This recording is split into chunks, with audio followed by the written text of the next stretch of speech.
sambil mengetuk tandan yang kering itu, Rasulullah mengatakan seharusnya engkau sebelum kurma ini kering begini itu sudah disedekahkan, kata Rasulullah. Jadi jangan keluarkan dari pohonnya ketika sudah kering begini, maksudnya orang pun tidak mau terima lagi sedekahnya. Masuk surga dengan bersedekah, memberi minum. Satu, dia mengisi sepatunya dengan air, seekor anjing dia berikan.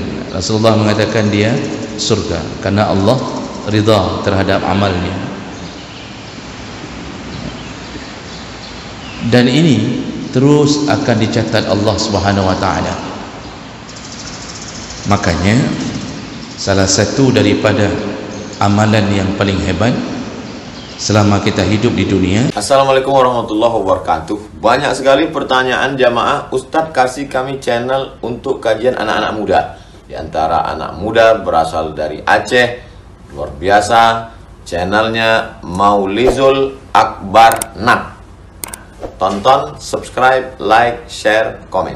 Assalamualaikum warahmatullahi wabarakatuh.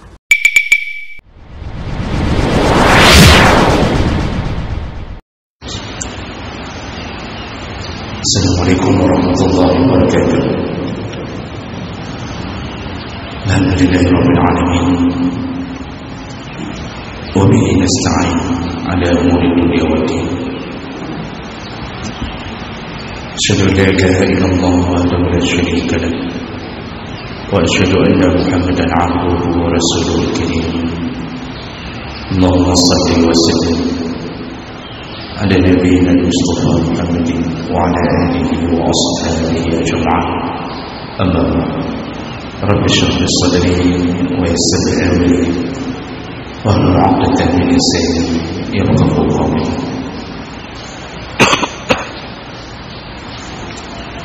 Segala puji bagi Allah, kemudian salawat dan salam pada Rasulullah, pada keluarga dan seluruh sahabat-sahabatnya.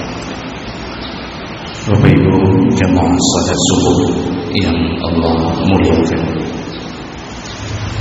kita masih berada di dalam bab anjuran untuk bersedekah. Di pertemuan yang baru kita sudah membahas salah satu hadis dari Amr bin Auf bahwa Rasulullah berkata, sesungguhnya sedekah yang dikeluarkan oleh seorang muslim itu akan menyebabkan bertambahnya berkah pada umur, kemudian akan mencegah kematian yang buruk. Artinya sedekah bisa dijadikan penyebab Allah tidak akan mematikan hamba dengan su'ul khatimah, dan juga sedekah bisa menghilangkan kesombongan. Jadi ada 3 perkara yang disebut oleh Nabi kelebihan daripada orang yang bersedekah. Baik, kita lanjutkan hadis berikutnya dari Umar ibn Khattab radhiyallahu anhu qala zukira li anna al-a'mal tabaha. Umar bin Khattab mengatakan, aku pernah diingatkan oleh Nabi atau diceritakan oleh Nabi sallallahu alaihi wasallam bahwa nanti hari kiamat amal-amal saleh saling membanggakan diri. Amal-amal saleh saling mengunjuk kekuatannya, jadi saling membangga-banggakan dirinya. dan fatakulu sadaqah. Lalu di antara semua amal saleh, kata Rasulullah, sedekah akan berkata, ana afdalukum. Kata sedekah, akulah amal saleh yang paling utama di antara kalian semuanya. Ini hadis riwayat Ibnu Khuzaimah, Al-Hakim dengan derajat yang sahih. Jadi jemaah melakukan Allah Subhanahu wa taala, ini berita gaib, yaitu tentang percakapan sesama amal saleh. Dan tentu kita tidak tahu kecuali dikabarkan oleh Rasulullah yang mendapat kabar itu dari Allah Subhanahu wa taala. Nanti hari kiamat, amal-amal saleh ini saling berhujjah, saling berbicara, membangga-banggakan. Dan itu perkara sejenis itu di dunia pun sering terjadi percakapan antara sesuatu yang kita tidak dengar. Contohnya dalam hadis lain, Rasulullah berkata bahwa sesama anggota tubuh kita ketika datangnya hari yang baru, yaitu terbenamnya matahari, kaki, tangan, mata atau kepala, apapun itu, mereka juga saling berkomunikasi. Dan perkataan yang dicatat oleh Nabi, semua mereka berkata kepada lidah, lisan, mereka berkata kepada lidah bahwa janganlah engkau melakukan kesalahan pada hari ini, karena kalau engkau melakukan dosa atau kesalahan, maka kami semua pun ikut dicampak ke dalam neraka karena dosa. Itu juga hadis percakapan antara tangan, kaki dengan lidah. Jadi semua mereka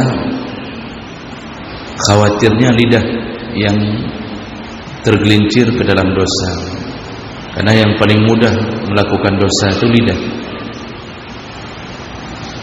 Jadi itu percakapan itu kita tidak dengar, tapi diberitahu oleh Nabi SAW. Dan semua makhluk itu berbicara, bebatuan, dedaunan, binatang-binatang, cuma kita tak dengar. Kisah Nabi Sulaiman yang berbicara dengan semut menunjukkan bahwa ada kehidupan melalui pembicaraan dengan binatang yang kita kira tak bicara. Ternyata mereka punya pembicaraan. Kisah Nabi Musa yang sedang mandi di sungai, lalu batu tempat Nabi Musa meletakkan pakaiannya melarikan diri. Batu lari membawa pakaian Nabi Musa. Itu bukan cerita dongeng, itu hadis-hadis yang sahih.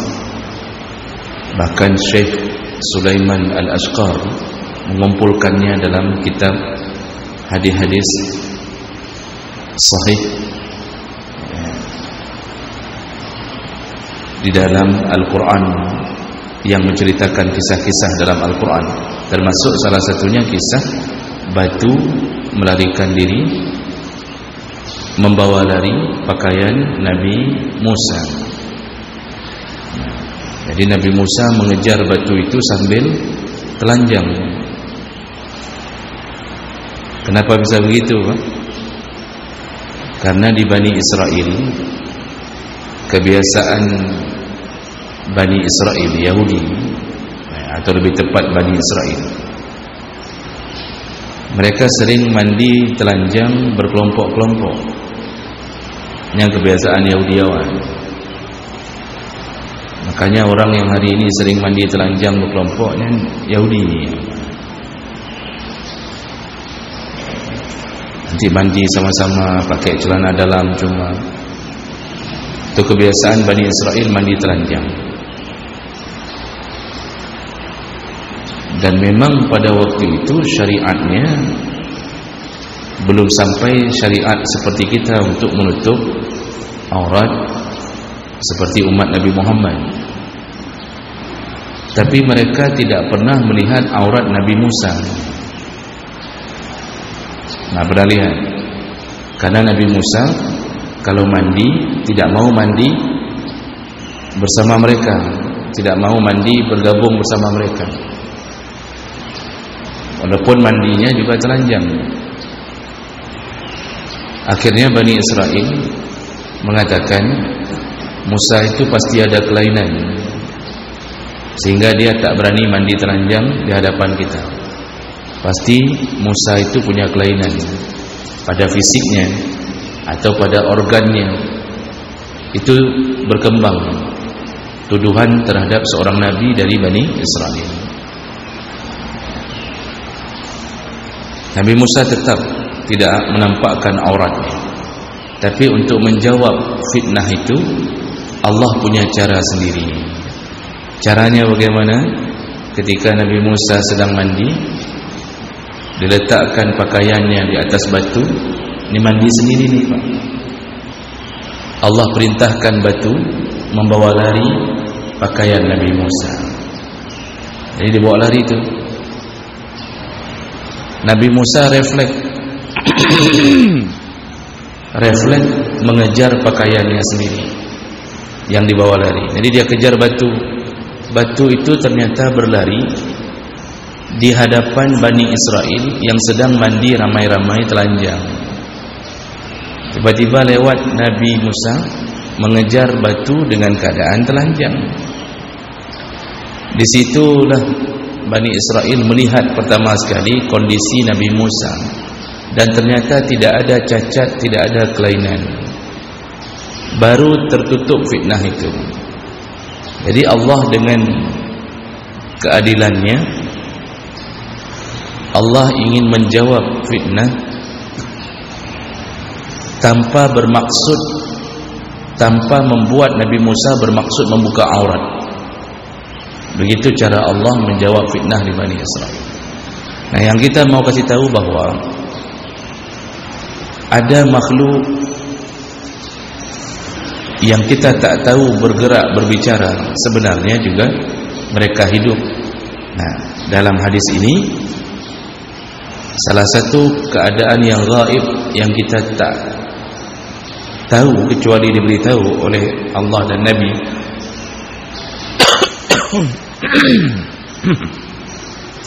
adalah pembicaraan sesama amal saleh.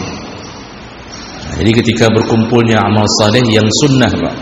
Kalau yang wajib itu tidak dibandingkan dengan yang sunnah. Yang wajib itu tetap levelnya level sesama yang wajib. Itu jauh di atas yang sunnah. Jangan kira salat subuh lebih sedikit pahalanya daripada salat tahajud 8 rakaat. Kalau amalan wajib itu tidak ada cerita pahalanya di bawah amal sunnah.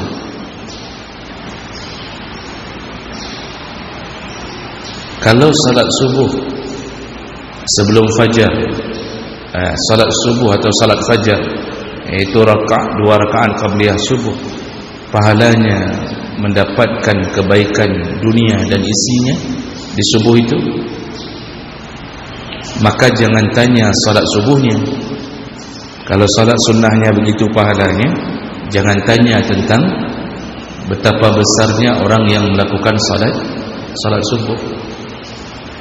Nah, jadi kita sudah melakukannya Bapak Ibu. Jadi yang berbicara ini sesama amal sunnah. Nanti kalau kita bisa bayangkan, akan datang berbagai macam amal, salat sunnah, puasa sunnah, tahajud, duha, lalu kemudian membaca Al-Quran, apa saja berkumpul. Dan kata Rasulullah, mereka saling membangga-banggakan diri. Akulah yang paling hebat. Kata tahajud, akulah yang paling mulia. Kata salat duha, akulah. Kata Al-Quran, akulah. Nah, jadi semua saling memberi hujjah dan berbangga-bangga. Disitulah kemudian Umar mendengarkan Nabi mengatakan, berkatalah sedekah, ana afdalukum, akulah yang paling mulia di antara kalian. Ini hadis ini menunjukkan bahwa amalan sedekah yang paling hebat berjuang membela pemiliknya di hari kiamat. Sedikit bersedekah kalau diterima oleh Allah, itu juga menjadi penyebab Allah memasukkan surga seseorang. Bahkan Allah buat pintu khusus di surga yang bernama Babus Sadaqah, pintu sedekah khusus untuk orang yang ahli sedekah. Jadi saking mulianya sedekah, dibuat pintu khusus, pintu jalur khusus bagi yang ahli sedekah. Dan sedekah, kata Nabi, kita sudah baca beberapa hadis, sebutir kurma kita sedekahkan bisa memadamkan api neraka untuk kita. Artinya kita tak jatuh ke dalam neraka dengan adanya sedekah. Itu baru sebutir kurma. Bagaimana kalau kita sedekahkan satu kotak kurma? Seorang pelacur masuk surga dengan bersedekah, memberi minum satu, dia mengisi sepatunya dengan air, seekor anjing dia berikan. Rasulullah mengatakan dia surga karena Allah ridha terhadap amalnya. Dan ini terus akan dicatat Allah Subhanahu wa taala. Makanya salah satu daripada amalan yang paling hebat selama kita hidup di dunia adalah sedekah. Dan kita sudah pernah kasih tahu, Allah sendiri yang membongkar sebuah rahasia gaib. Orang-orang yang kurang sedekahnya ketika meninggal dunia, sebelum meninggal, ketika detik-detik sakaratul maut, ternyata permintaannya untuk ditunda ajalnya hanya karena ingin bersedekah. Surat Al-Munafiqun ayat 10. Hanya karena ingin bersedekah, dia minta untuk ditunda. Ini orang mau meninggal. Ini percakapan ketika terjadi sakaratul maut antara orang yang mau meninggal dengan malaikat maut. Itu gaib, tapi Allah kasih tahu dalam surah Al-Munafiqun. Orang kalau sudah mau meninggal, banyak hadis menyebutkan dibuka pandangan yang selama ini tertutup. Selama ini dia tidak bisa lihat malaikat. Ketika mau meninggal, lalu matanya tiba-tiba melihat malaikat yang tak bisa dilihat sebelum itu. Orang meninggal ketika datangnya ajal, yang dia tidak bisa melihat keadaan yang gaib, namun ketika mau meninggal, sejauh matanya memandang, yang dia pandang bukan lagi keadaan dunia, kata Rasulullah. Jadi tidak nampak lagi tu dinding-dinding rumah sakit, tidak nampak lagi. Sejauh matanya memandang, yang terlihat rombongan malaikat membawa kain kafan untuknya. Disitulah semua penyesalannya datang. Waktu telah berakhir, Allah tak beri kesempatan kedua. Dan yang gaib, sampai kalau orang yang meninggal itu adalah orang yang saleh, dinampakkan tempat tinggalnya di akhirat, sehingga membuat senang hatinya. Hadis Nabi menyebutkan itu. Jadi dinampakkan pemandangan surga, inilah tempatmu. Dia bersenang hati. Makanya orang meninggal itu, walaupun sakit, dia rasa sakaratul maut, tapi dia tahu ini sakit terakhir yang dia terima. Setelah itu dia akan berbahagia. Jadi sebelum meninggal itu sudah dikasih tahu tempatnya. Kita ini sudah tahu surga dan neraka kapan. Ketika ajal datang, kita sudah tahu nasib kita bagaimana, sudah tahu. Jadi untuk apa juga yaumul hisab?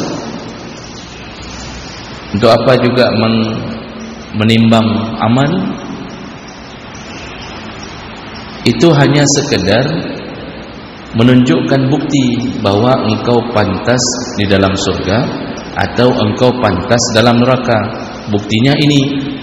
Jadi yaumul hisab itu menunjukkan bukti, bukan untuk mengadili. Di dunia kan bukti belum ada, orang sudah teradili. Bukti tak ada, orang sudah ditangkap. Itu dunia, karena sedikitnya pengetahuan orang yang mengadili. Akhirat tidak. Kita sudah tahu nasib kita dari meninggal. Dinampakkan tu surga atau yang neraka, dinampakkan ini tempatmu, dan itu adalah kematian yang buruk. Jadi oleh karena itu, salah satu yang diminta oleh orang meninggal adalah minta untuk ditunda ajal, karena dia ingin bersedekah.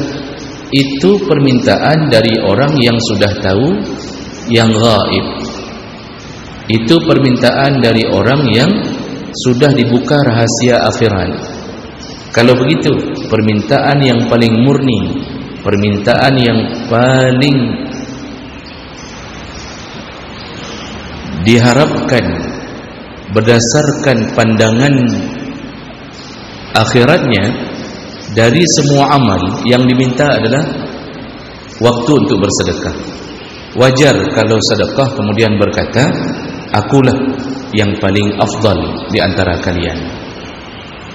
Jadi dengan hadis ini kita tahu bahwa orang yang bersedekah, insya Allah, kalau dia mempertahankan rukun Islam dengan baik, sedekahnya akan membuat dia selamat di akhirat. Inilah kenapa sedekah mengatakan, aku yang paling baik, aku yang paling hebat, aku yang paling afdal di antara kalian.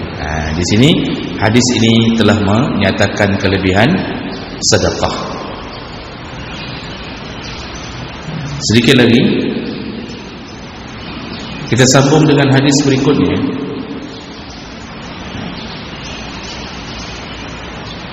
Hadis dari Auf bin Malik qala kharaja Rasulullah sallallahu alaihi wasallam wa biyadihi 'asa. Rasulullah sallallahu alaihi wasallam pernah keluar dari rumahnya dan di tangannya ada asa. Asa itu tongkat. Jadi Rasulullah pernah keluar dari rumah sambil membawa tongkat. Ini tongkat ni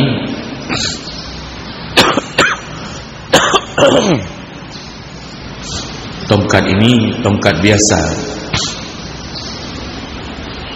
Jadi Rasulullah bukan membawa tongkat selalu. Kalau Nabi Musa memang membawa tongkat yang bahkan tongkatnya menjadi incaran orang-orang sepeninggal Nabi Musa. Makanya tongkat Nabi Musa itu dikumpulkan di dalam tabut. Tabut itu satu peti, lalu dibawa-bawa oleh Bani Israel setelah wafatnya Musa.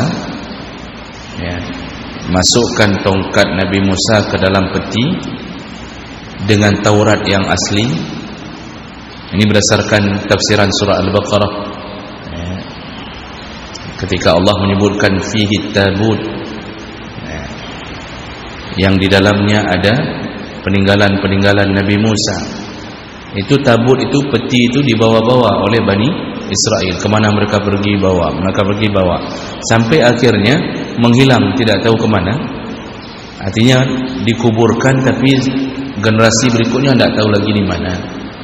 Nah, itulah yang kemudian diyakini oleh orang-orang Yahudi, bahwa peti Nabi Musa itu masih ada. Salah satu anggapan mereka tertanam di Haikal Sulaiman di sekitaran Masjidil Aqsa, dan itu juga yang menjadi salah satu sasaran mereka untuk mempertahankan agar tanah itu menjadi tanah Yahudi. Kalau Nabi Muhammad bawa tongkat, itu cuma tongkat biasa, karena Allah tidak melebihkan mukjizat Nabi pada tongkatnya. Nah, hari itu Nabi Muhammad membawa tongkat. Lalu kemudian waqad andaqa rajulun qinwa hasyafin. Ketika Nabi Muhammad keluar, berpapasan dengan seseorang yang membawa tandan kurma. Tandan kurma itu bukan pelepahnya, Pak. Apa itu batang untuk tumbuhnya buah-buah kurma itu? Batang kurma yang tempat tumbuhnya buah-buah kurma. Tandan kurma. Jadi dibawa di bahunya, dan itu sudah kering. Maksud sudah kering, tandannya sudah kering, kemudian buah-buah kurmanya juga sudah kering. Dia bawa nih. Nah, lalu ketemu Nabi, faja'ala yat'anu fi zalikal qinwi. Lalu Nabi dengan tongkatnya menyentuh atau menyolok, dicolok-colok sama Nabi tandan itu. Jadi Nabi sengaja dengan tongkatnya dicolok atau disentuh tandan itu, diketuk-ketuknya tandan kering itu di atas bahu laki-laki itu. Faqad, lalu Rasulullah berkata, "Law syaa rabbu hazihi sadaqah tasaddaqa bi atyaba min hadza." Seandainya pemilik kurma ini mau bersedekah, seharusnya dia bersedekah dengan kurma yang lebih baik daripada ini. Jadi Rasulullah ingin mengatakan kepada laki-laki itu, seharusnya sebelum kering kamu sudah sedekahkan kurmamu. Seharusnya sebelum kurma itu mengering. Kurma kalau sudah kering, Pak, kan keras ya. Dia keras.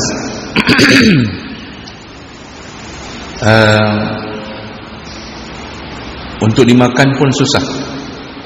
Dia cuma bisa kita buat bubur, masukkan lagi ke dalam bubur, baru kembang lagi.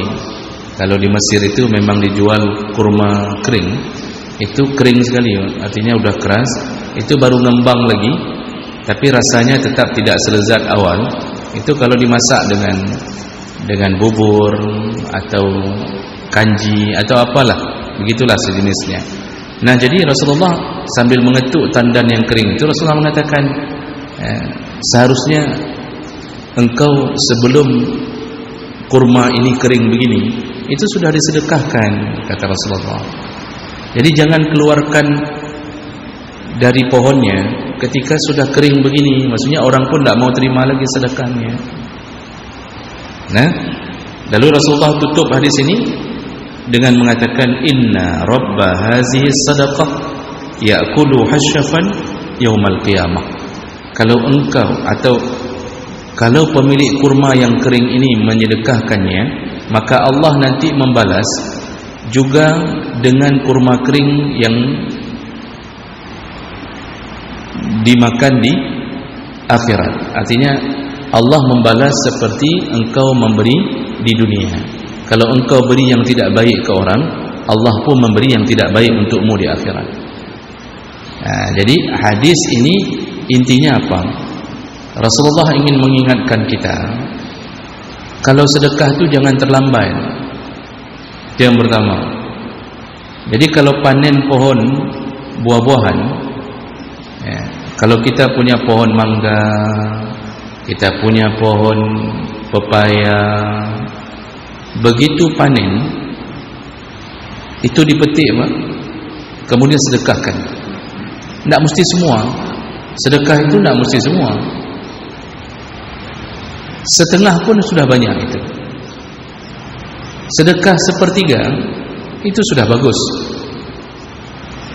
Jadi begitu panen yang bagus-bagus, sedekahkan. Jangan terlambat, jangan tunggu kering semuanya udah dimakan kelelawar, ya, kemudian udah jatuh ke tanah, lalu kemudian baru kita sedekahkan yang jelek-jeleknya. Itu pelajaran pertama dari hadis ini. Dan Bapak Ibu yang Allah muliakan, pohon itu makhluk Allah. Dia selalu berzikir kepada Allah. Pohon, kalau banyak kita sebut-sebut Allah kepadanya, maka dia berkembang dengan baik. Orang hari ini kan nanam pohon itu andalannya pupuk, pelihara dari gulma, rerumputan, tapi yang jarang dia doakan. Padahal salah satu cara membuat pohon bisa cepat berbuah, doakan. Apa doanya, Pak? Nabi yang menyebutkan dalam hadis. Saya lupa hadis dari siapa. Hadisnya sahih. Kata sahabat, setiap kali batang pohon baru mau tumbuh, itu dibawa ke Nabi oleh para sahabat. Lalu Nabi memegang pohon itu dan mendekatkan dengan dirinya. Beliau lalu membaca, Allahumma barik lana fi samarina, ya, Allahumma barik lana fi samarina. Ya Allah, berkahi kami dalam tumbuhan kami ini. Itu doa Nabi, ya. Sekali lagi saya ulang, Allahumma barik lana fi samarina, jangan fi ma razaqtana. Itu kalau fi ma razaqtana, bapak makan tu pohon tu habis tu. Nah, ini doa makan. Allahumma barik lana fi samarina. Ini hadis. Hadis sahih. Siapa yang perlu saya kirimkan hadisnya. Makanya kalau kita punya pohon, mau panen besar, mau subur, karena Allah yang punya pohon itu, dan pohon itu selalu berzikir sama Allah. Salah satu caranya, asal bapak pergi ke kebun, terutama yang punya kebun sawit, Pak, itu begitu masuk ke kebun itu, berdoalah, Allahumma barik lana fi samarina. Insya Allah, kalau kita modalnya modal halal, bukan modal haram, dan kita dekat sama Allah, itu insya Allah panen besar, Pak. Setelah panen jangan lupa sama orang yang kasih tahu doa ni. Panen aja, ustaz nak menepuk-tepuk, kirimkan ke rumah, saya tunggu. Jadi Bapak Ibu yang Allah muliakan, itu hubungan pohon dengan doa, zikir, itu kuat sekali. Maka coba Bapak lihat pohon-pohon yang tumbuh di samping masjid, di samping balai ngaji, walaupun tidak disiram, itu subur. Kenapa? Mereka setiap hari mendengarkan, bermuamalah ya, dengan kalimah-kalimah zikir. Lalu yang kedua, Rasulullah mengajarkan apa? Kalau punya pohon, mau dipelihara Allah, langgeng pohonnya, sedekahkan. Ini ada orang Pak, begitu punya pohon takut sekali sedekah. Padahal dengan sedekah, yang kita sedekahkan sepertiga, yang tumbuh itu luar biasa. Itu kalau ahli sedekah ya. Jadi kalau seandainya kita depan rumah, belakang rumah ada pohon jambe kling, apa bahasa Indonesia? Jemblang, betul. Ada pohon jemblang. Hari ini saya lihat Pak, petik, kumpulkan, berdiri di jembatan Cunda, Pulau. Alehna agama sedekah, entah dia bersedekah atau tidak saya tak tahu. Tapi yang pasti kalau mau dipelihara oleh Allah, sedekah. Dengan sedekah sepertiga saja Pak. Jadi sepertiga pohon sedekah. Kita kan sudah pernah bacakan hadis sahih riwayat Bukhari, bahwa Rasulullah pernah cerita dulu di Bani Israel ada seorang pekebun yang kalau panen sepertiga untuk modal, sepertiga untuk makan nafkah keluarga, sepertiga untuk sedekah. Diatur begitu, setiap kali panen diatur begitu. Apa yang terjadi? Awan disuruh oleh Allah, ini didengarkan oleh seorang pemuda yang lewat di padang pasir. Tiba-tiba terdengar suara dari balik awan.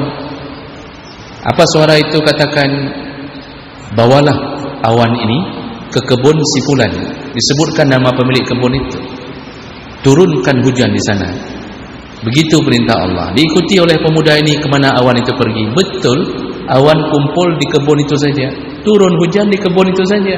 Heran pemuda ini, ketemu sama pemilik kebun, apa rahasianya? Ternyata rahasianya tadi sepertiga sedekah. Makanya coba lihat, pohon-pohon yang disedekahkan hasilnya itu ditambah oleh Allah, bertambah banyak, bertambah subur. Pohon tetangga yang kerit mati ya, pohon tetangga apa? Ada juga pohon tetangga mangganya itu dibungkus-bungkus dengan plastik ya. Waktu ditanam pohon, waktu berbuah plastik. Anak yatim lewat, lihat Pak, tidak pun tersentuh hatinya untuk mengatakan nak sebentar bawa pulang ke rumah. Tidak ada ya.